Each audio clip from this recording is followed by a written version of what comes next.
Alright, how's it going, y'all? So today you are getting a full tour of my server room, also known as our break room. So this right here is our office break room, and we've turned it into our server room. I've got my full server rack right here, all 48U of its gloriness, and it's really going to be focusing on my UniFi network setup, because it is honestly a very complex, pretty distributed setup that has a lot of awesome characteristics for it, and it is complete and total overkill, but it's great. I am planning on in the future to make a video on kind of why do I have so many servers, what do all these servers do, things like that. So let me know if you'd like to see that down in the comments below. And this right here is my rack. And if you don't know, I primarily work on file servers. So NASes, and so for me, networking becomes far more important than it is for most regular businesses. As you can see right here, I've got a ton of fiber. That's that blue cable you're going to see all over the place. That is multi-mode fiber that is able to carry a signal at 100 gig plus speeds pretty easily. I've got these set mostly to 25 gigabit, which is more than enough for my needs, and it allows me to be able to send and receive files to my servers insanely quickly. When you work mostly on NASes, and especially for me, I don't need this to run my business. I use this as a great training point and testing grounds for my clients who actually do need it.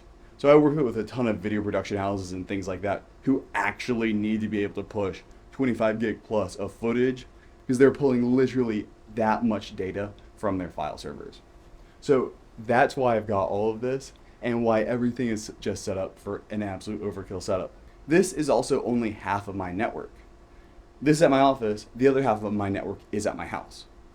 And now that we have the office, it gives me the ability to make an incredibly simple offsite backup. And with this UniFi setup, the way I'm doing that is one of UniFi's best features in my opinion, and that is their magic site-to-site VPN. It's called Site Magic. I got to do a video on it, but it's honestly going to be almost too short of a video to make any sense because you just click two buttons and boom, now you've created a site-to-site VPN insanely easily. So I've got multiple VLANs at my house and multiple VLANs here, and you just use site-to-site magic and boom, they can talk to each other.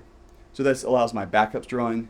It allows us to work on files when we're at the house on the SpaceRex network, basically as if we were at the office, just with increased latency and a whole bunch of stuff like that.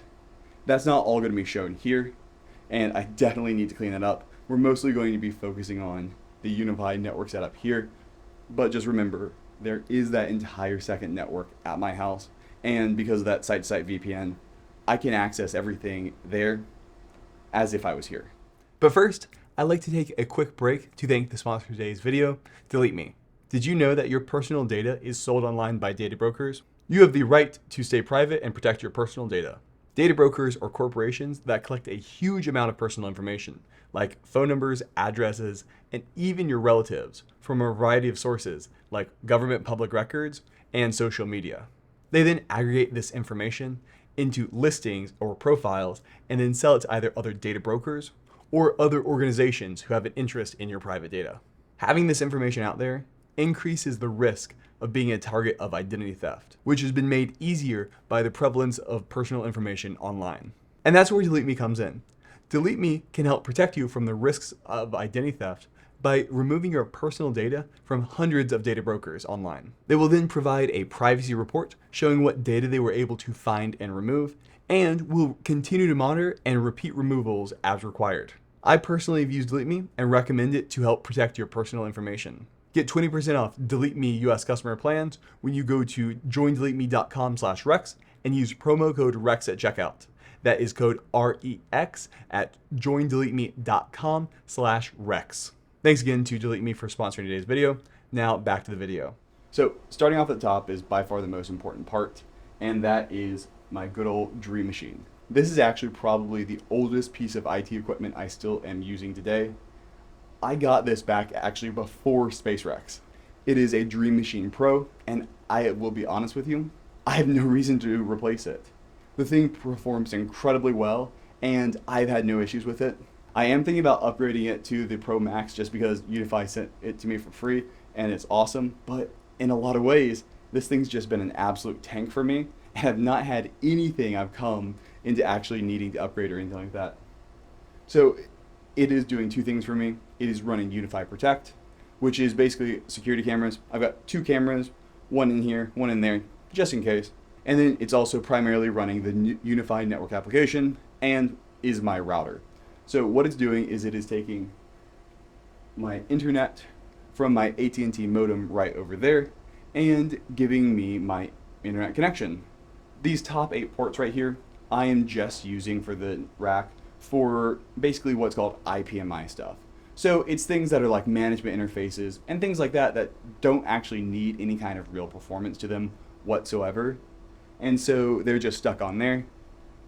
Then it's got a 10 gigabit uplink to this massive switch right here, and that is the Pro aggregation.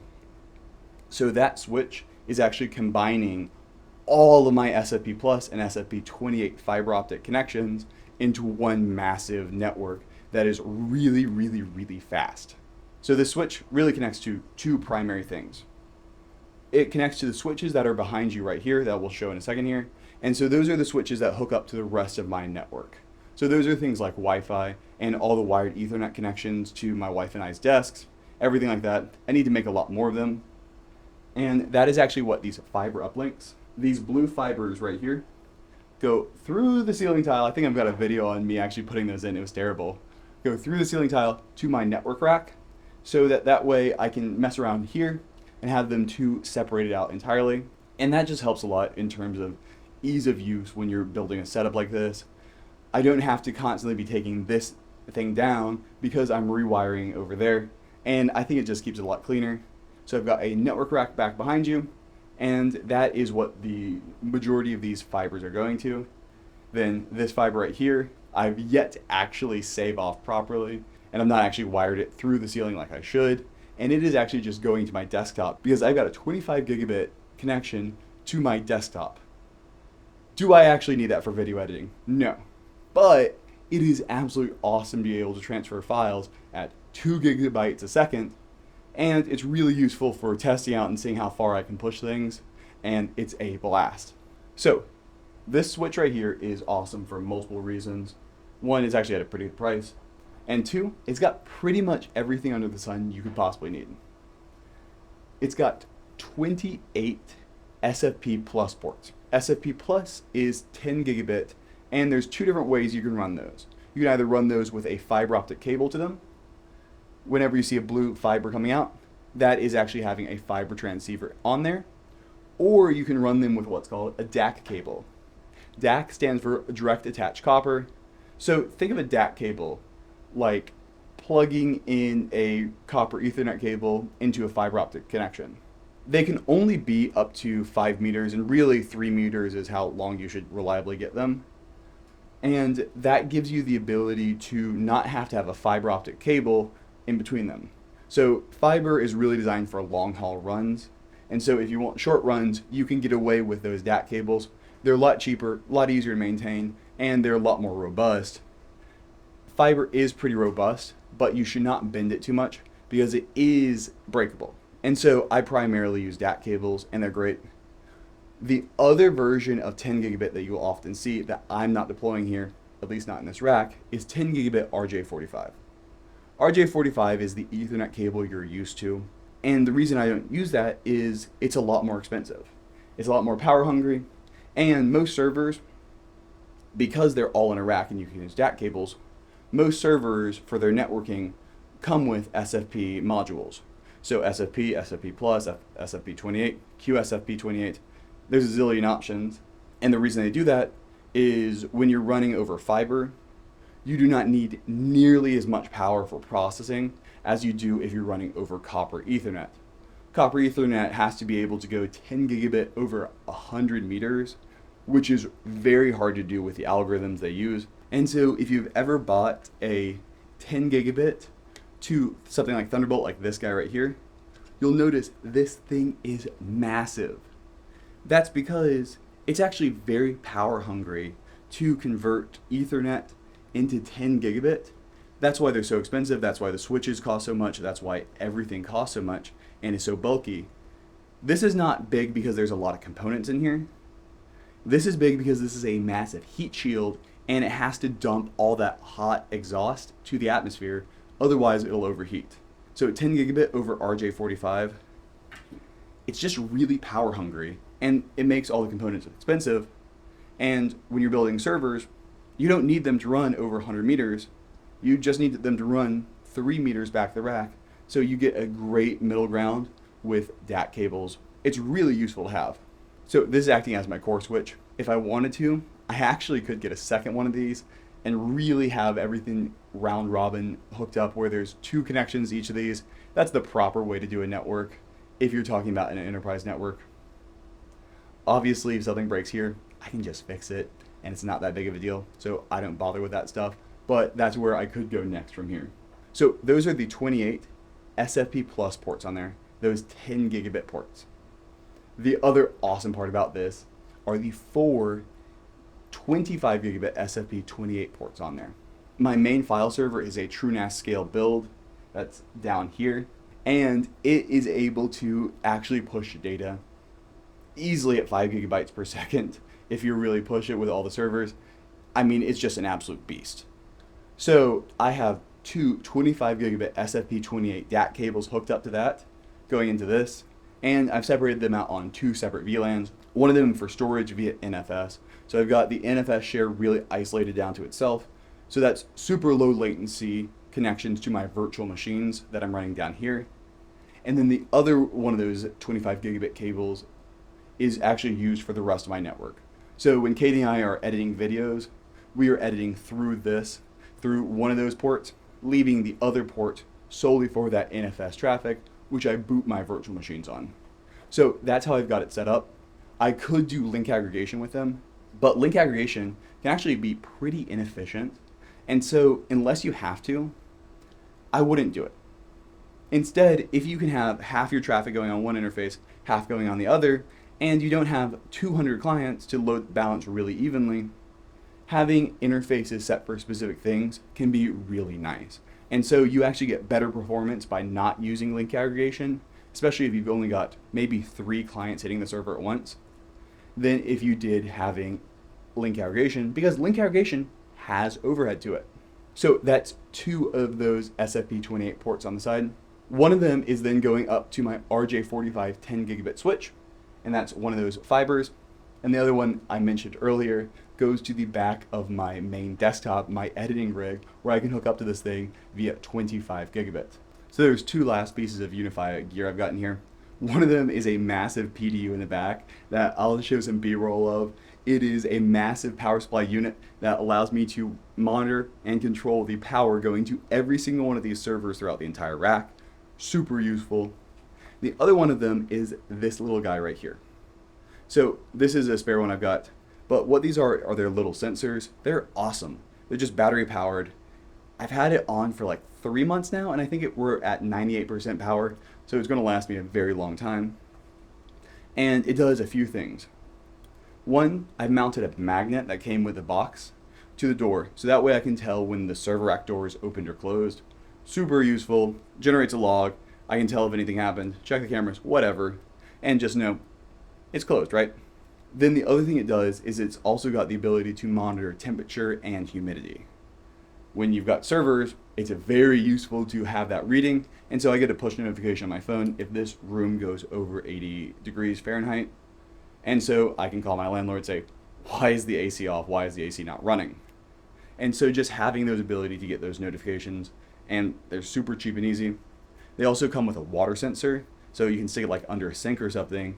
And I'm considering putting one at the bottom of the server rack, just so if anything ever does happen, you know. It's one of those things you never expect to have water problems, but having the ability to get notified as soon as they're occurring has a lot of value to it. And these things can also do other stuff. They'll like listen for alarms and other things like that. But that's really mainly it for this.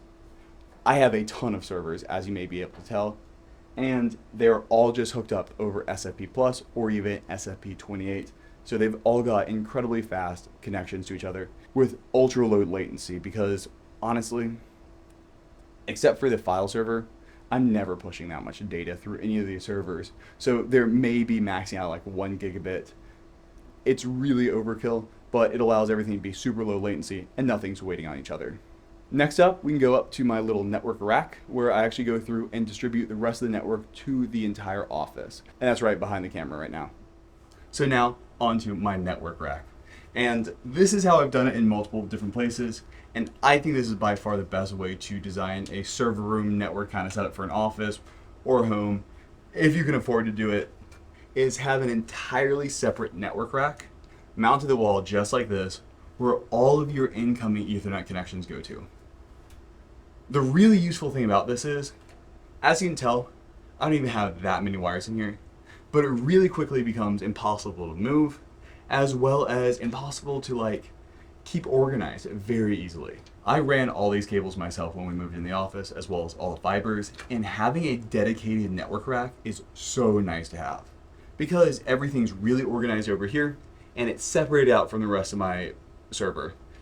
So my entire server rack is really all about compute. Servers, NASs, all that stuff lives there, as well as the incoming internet connection there, just because that is by far the most important part of this. So I can take this out, and the only thing Kate and I lose is our internet connection, but all the servers still run. So what I've got is I've got 2 fiber optic uplinks from that server rack to here for my 2 different switches. The top one right here is this Enterprise XG. This thing is awesome. It's got 24 RJ45 10 gigabit connections on there and 2 25 gigabit SFP28 ports on there. You don't need more than that. It is super useful to have and can give all the devices in your network a 10 gigabit uplink. Then it's got the 2 25 gigabit ports on there to give even faster uplinks to the rest of the network. So you make sure that even if 2 people or 3 people are going full tilt, they're really not affecting each other's speeds, which is absolutely awesome. In most cases, you're going to run out of NAS far before you run out of overall throughput on this thing. The next one below it is the Enterprise PoE switch. It's actually a super useful switch that I actually bought with my own money a long time ago. It has 24 total RJ45 ports, all of them PoE, with half of them being 2.5 gigabit. I think it's super useful. In an environment where not everything needs to be 2.5 gigabit, it's nice to have the half and half. And so I use this for uplinks for my security camera, for my Wi-Fi access points, as well as other things like that. So it's just kind of my general switch. As you can see, I don't have that much stuff plugged into it because honestly, we don't have that many overall things in the network. I do need to run a lot more Ethernet ports, and I've got a video where I actually did that. It is slow and long and annoying to do, but it's really nice to have a lot of uplinks for me. I have 4 by my desk, and I'm constantly running out of them. Just because it's nice having, plug in a NAS, plug in whatever, and be able to get a bunch of things going. So I'm probably going to double that to 8 right in my vicinity. And so I'll just keep adding on here. Then I've got a PDU right here from UniFi. This allows me to check and see what's powered on and turn stuff off remotely, as well as just monitor everything. It's nice to have, and is where all my switches are plugged into this. And then I've got a bullet that is facing my server rack, just so if anything does get opened or closed, I have recorded video of it, which is very nice. And then a spare Wi-Fi access point up here. Honestly, I've got a U7 Pro in the room over there. It does everything I need, so this is just somewhat redundant, but I keep it in there. I like having 2, just so if I'm updating firmware on one of them, nobody will notice because it'll just roam to the next one. So the way it's set up, and as you can see, I'm not the best at wiring. That is not what I'm great at, but I did wire this all myself. And these 2 things right here are what's called patch panels. So anytime you're wiring something, you don't want to just put like a standard end on it and plug it into something, because now if that breaks or you need to re-plug it into something, it's just a mess. So what you do is you put ends on them, and so they're nice and organized like this. And so now you know exactly what's plugged in where, and if you get a new switch or anything, you just switch it out and boom, everything gets plugged in and everything looks really nice, keeps everything really clean. It's coming up into the ceiling tiles. This office has drop ceilings, which makes running cables so much easier than anything else because you can just run it on the top. Then for my fiber, I did the exact same thing. That's these guys right here. It's just there is a LC to LC connector on the other end of this that goes right in the keystone. And so that way I can plug into that and basically be able to just use a very short fiber run right there to get the uplink to the rest of the network. So from there, all these ports go off into my office and Katie's office, as well as things like Wi-Fi access points and ceiling tiles and things like that. And it keeps it really easy to keep all organized. The office is actually a pretty simple network setup overall, just because we don't have that many devices. I am still planning on doing a video really going through what all my servers are, or why I have so many, everything like that. So subscribe for that. But I think that's going to be the last stop of this tour. The rest of these cables just go onto my computer and stuff, and you know where that ends. Alright, well have a good one. Bye!